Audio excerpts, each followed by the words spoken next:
Hey guys, and welcome back to another Big Al Devlin video here at the House of Devlin. I do apologise for the abrupt finish on that first video. My camera simply ran out of battery, hence a change of location. I've come downstairs to film the rest, well, the second part of this video. It was a natural place to stop and have a breather anyway, but finishing mid-sentence, perhaps not. However, I will warn you, the first video that I filmed for you was a sort of, as I say, a dodgy art attack sort of, oh look at what I've drawn kind of video. It simplifies fate very much and it makes it easier to visualize, and I want you to kind of have that image of Yggdrasil in your mind as we continue to talk about fate. But this is where fate gets complicated. I mean, really complicated, okay? And I've tried to film this video now about 4 times before thinking, no, I'm not making any sense. So please bear with me. I'm going to make this my final film because it's getting late, and if it starts to not make sense, just bear with me. I will try to find my way back to sense again, because otherwise I'm going to go insane. This is very, very hard to film. As I said, fate for Vikings and Nordic paganists is very, very, very complicated. So as a quick reference, here is I'm so proud of it. Here is our cosmological sort of realms, essentially. These are the realms of the cosmos, okay? This is the tree of life, okay? The cosmological tree, or Yggdrasil, whatever you want to call it, okay? At the bottom, you have the roots of the tree. At the middle, you have the trunk of the tree. And at the top, in the heavens, you have the branches of the tree, okay? Now, just like a tree needs a constant supply of water to remain healthy and to grow, the cosmos needs a constant supply of fate to be healthy and to grow. And by grow, what I mean is for time to pass. Without fate flowing throughout the cosmological tree, without fate flowing from the well of Erd to all the different realms that exist within the cosmological tree, you simply will not have a passage of time. And so without fate, nothing exists. The cosmos itself would cease to function. Everything would come to a stop, and anything and everything eventually would still probably rot and decay, I don't know. But ultimately, without time, you've got nothing, okay? And so that is why fate is so important to a Nordic paganist. Without it, we cannot exist. And so that simple flow or simple description of this tree being fed by the waters of fate at the well of Erd is an oversimplification on how important the flow of fate is. The roots of the realms may soak up the waters or the flow of fate or whatever, and then distribute them to the trunk of the tree, which is of course the middle realms, and eventually then to the branches of the tree, which are the heavenly realms. That may happen, but without a flow of fate, if anything interrupted that flow of fate, then everything would cease to exist, be they man, woman, beast or god, it doesn't matter. Time would stop and you would just be nothing. You would not be able to do anything, okay? And so this is where the Norns, I believe, come in, because it's quite interesting. The 3 Norns, there's a lot of ancient religions that have 3 kind of almost hag-like female creatures or godlike beings sort of controlling the threads of fate, and it does exist. The 3 Norns is in fact based upon the concepts of Greek fate. So that's where the influence came from within Nordic paganism. It was introduced post experience with sort of Greek culture, I believe. Okay, it sort of found its way in, so to speak, but it is so different at the same time. It's also got influences in it of karma from like the Indo-European religions, such as Buddhism and Hinduism and all the rest of it. It's actually got karma kind of interlinked with it also. But as I say, despite having its origins within both karma and fate-like religions, it is its own unique structure, and it is probably the most complicated structure out there for any religion. As I say, as I mentioned, without it, the entire cosmos can't bloody work. So it is complicated stuff. Now, I'm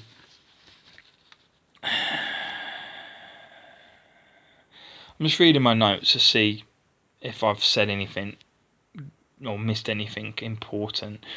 I haven't really missed anything other than the fact that, obviously, as I say, how does fate flow? Now, I did mention it in the previous video, but I perhaps was focusing a lot on the tree side of things because it's an easy way to visualize it.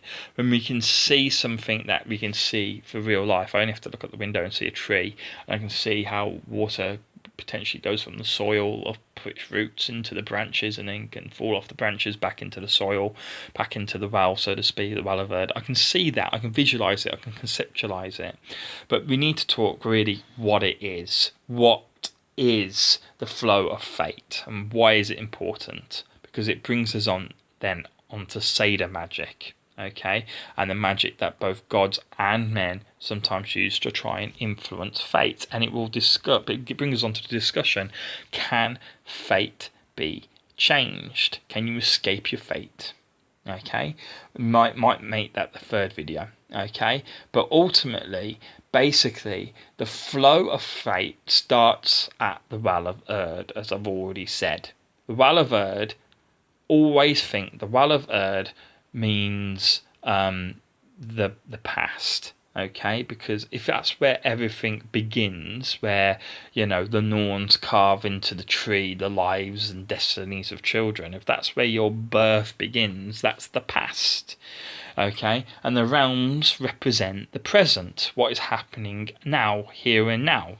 Be they roots, be they branches, be they trunk, whatever, they represent the present day. Now, the fates, as I say, if they are flowing particularly well, can leak out of these realms and fall back towards the Well of Erd. And it's when they fall back at the Well of Erd, this is a natural process. This is not something abnormal. It's to be expected. It's the flow of fate. Fate must go up and it must come back down again. However, when people try to change their fate, or people's fates are actually changed, be it passively, be it knowingly or not, then the flow of fate changes back down to Erd, and that can actually retrospectively change the past in Viking mythology. Because I don't know exactly why, but because it's starting to get complicated now. It's starting to sound like a Star Trek episode, isn't it? But that is what the Vikings believed, that if you change your fate, that ultimately you might change the past. So it was something to be taken very, very, very seriously, because you might change your present to be far, far better, but you might change the fate, or change the past to be so bad that its impact on your present day is that everyone you love and know no longer exist. Yes, you've got that little bit of extra comfort, whatever you try to do, or whatever, or you've got that, that place on a Viking raid or whatever, but none of your family are around because you changed fate in such a way that they never existed. It's a very, very strange concept, but that's what the Vikings believed in, and it's what Nordic paganists do believe in. Now, how would one go about changing their fate? Well, quite frankly, I'm going to make a third video on that, because we're getting to 10 minutes, so I'm trying to keep these videos a little bit shorter. But I'm going to give you some little key factoids, which if you're not interested in learning, just little facts, little gems of knowledge and stuff about the meanings of words and stuff, then you feel free to tune out now, guys. Thank you for watching. But if you want to listen and just hear a minute or two's worth of little key facts, in fact I think it's only one fact, then please carry on listening and I'll tell you now. Okay, now the Well of Erd, it just sounds like an old Viking name for something, doesn't it?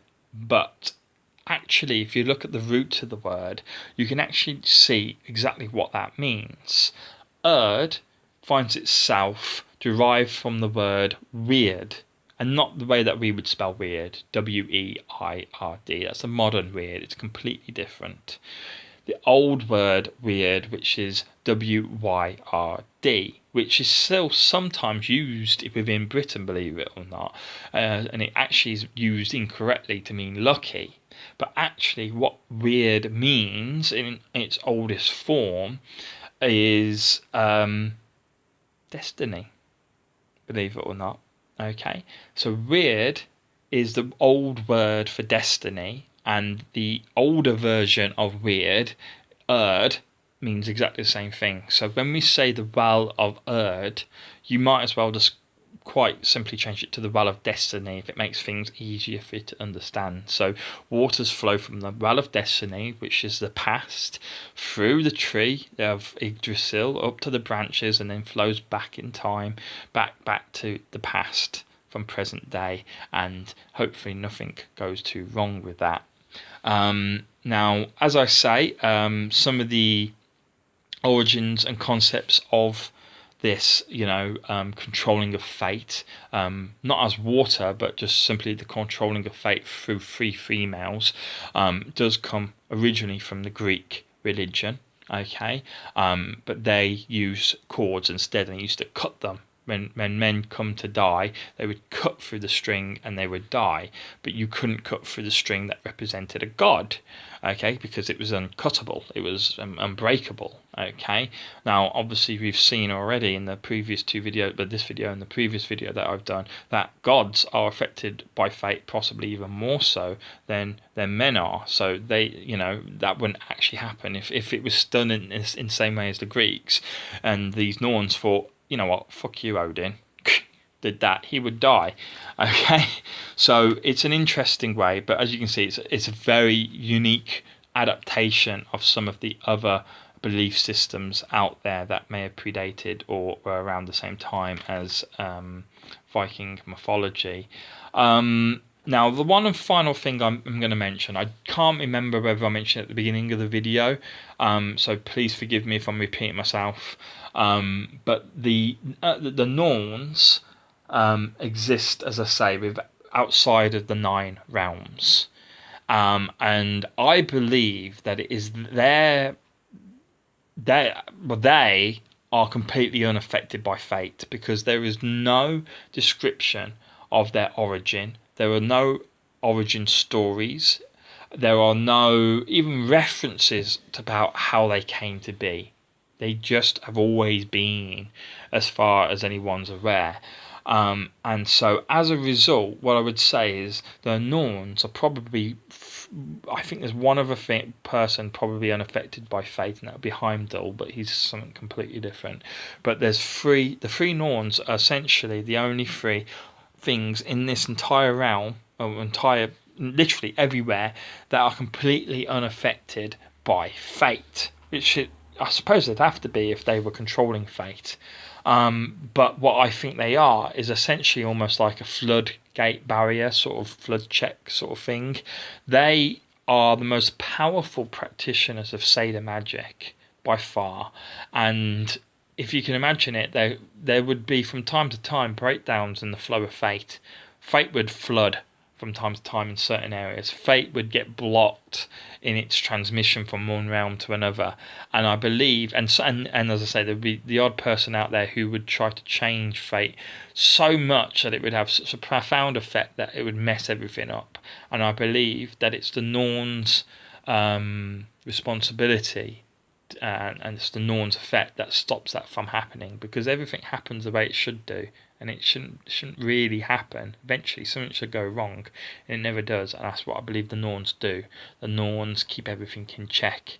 Now, one of the prime examples of this, as I say, is Odin. Odin tries to change his fate of not dying during Ragnarok, and that would mess things up completely, because he's supposed to die, and he's a very powerful individual, very knowledgeable individual, and if he didn't die during Ragnarok, well, what would happen would be when the realm rebirths itself, essentially, he would still be there along with his, the sons of Thor and that, but he would be king, and he would recreate the realms in the mirror image of the realms that existed before. And that's perhaps not the best thing to happen, because that should not happen. He should not be a constant. He needs to die. No one is a constant. You can bet your bottom dollar the sons of Thor, who survived the first Ragnarok, when Ragnarok comes around again, they ain't going to survive the second Ragnarok. And you can bet your bottom dollar about that, 100%, or they're not even going to get up to that point, okay? And so that's why, in my opinion, the Norns are very, very powerful, because they can literally cause a god to die. They can make a god face his death, no matter how much he tries to avoid it. Lovely. I'm going to do one quick video on Seder Magic, and obviously I know very little about, so it will be quick, and I hope you enjoy it. But tune in, guys. I'm about to film it now.